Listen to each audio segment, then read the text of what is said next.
সকলের সাথে সাধারণ মানুষের সাথে রীতিমতো লাইনে দাঁড়িয়ে সপরিবারে নিজের ভোট দিলেন নৈহাটি বিধানসভা কেন্দ্রের তৃণমূল প্রার্থী সনদ দে।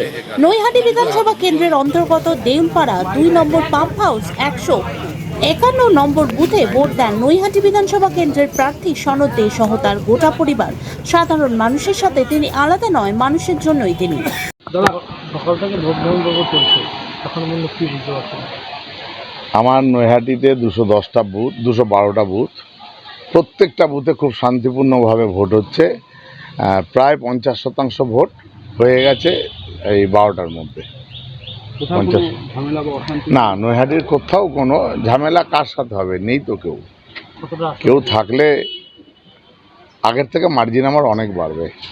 যে মার্জিন ছিল আগে 49,277, সেই মার্জিনকে ছাপিয়ে যাবে। আপনি এর আগে বাই ইলেকশনের ক্যান্ডিডেট ছিলেন না, এবছর মেইন এর ক্যান্ডিডেট। কি অনুভূতি অ্যাকচুয়ালি যে মানুষগুলো ভোট দিতে পারলো না এই নির্বাচনে, বিজেপির ওই এসআইআর করে যে মানুষগুলো ভোট দিতে পারলো না, তাদের পক্ষে আমি ভোট দিলাম। আর বহিরাগত হানাদারদের বিরুদ্ধে ভোট দেওয়া হলো।